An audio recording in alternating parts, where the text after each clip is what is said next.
Proletariats of all countries unite. Hi everyone. This video is dedicated to the topic of NEP, New Economic Policy. The question about NEP.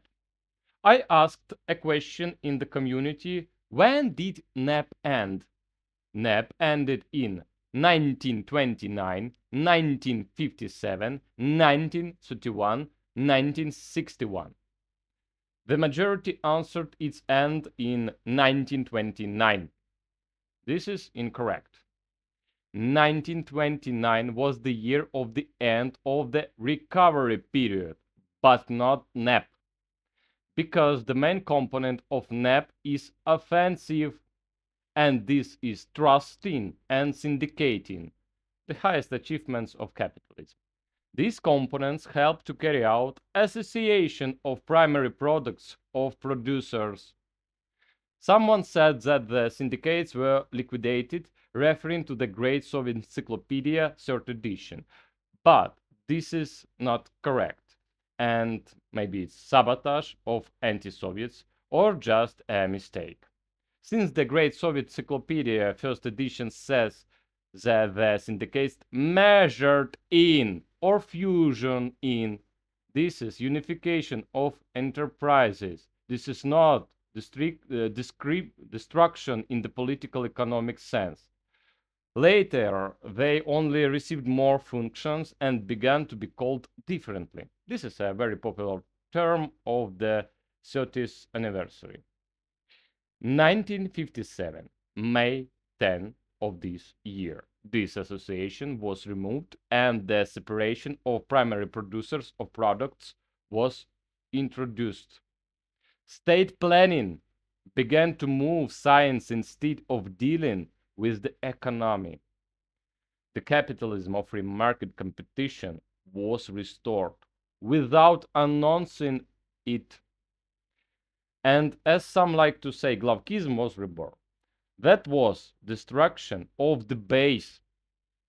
NEP, as grandfather Lenin said, is serious and leads because its main essence, as it is written in Mikhailevsky Political Economy of 1928, they were not they were from practice at the time. I quote: thus, between the moment of seizure of economic and political power in countries emerging from the capitalist system and complete socialization of production, there must be a more or less long transition period.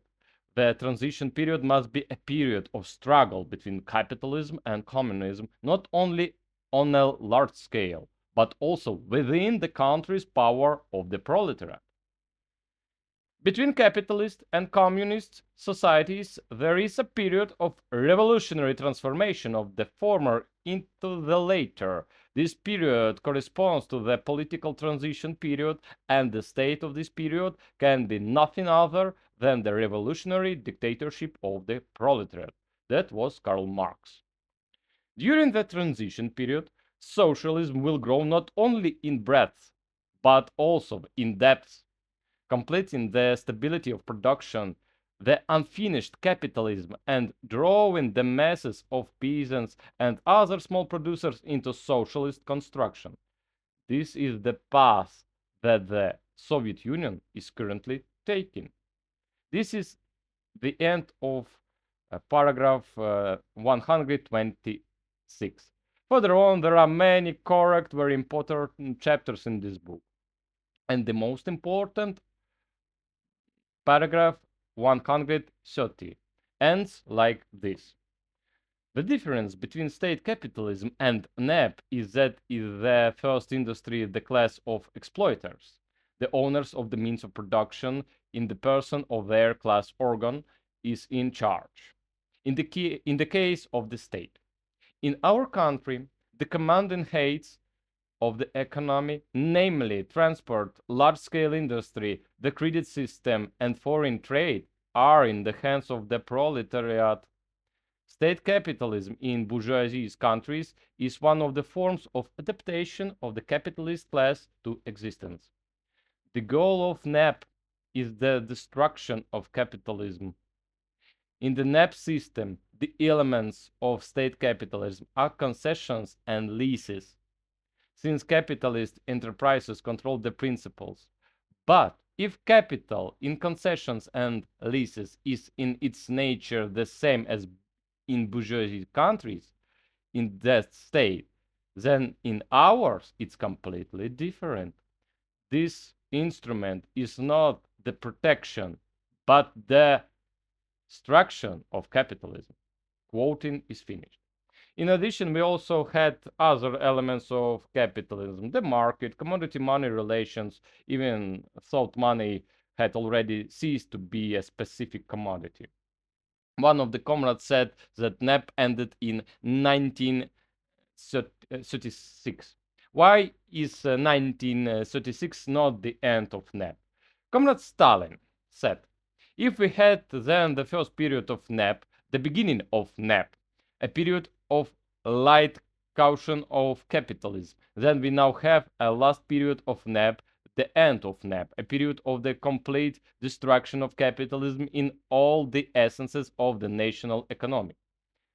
But after the complete liquidation of capitalism in Soviet Union did not happen, there was a complete liquidation of capitalism. There is a construction, because socialism consists of elements of capitalism and communism.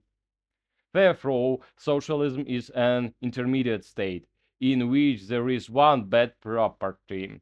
It is not stability, because of which it can roll back to capitalism, as it happened during the period of betrayal and sabotage of the 50s. And capitalism is stable, but stable in that it destroys everything and everyone if it is not poured into socialism. 1931 was year of the credit reform, when businesses accounting was introduced on an all union scale. 1961, year of the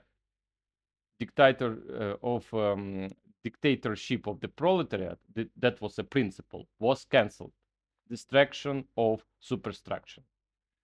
That's all. Thank you for your attention.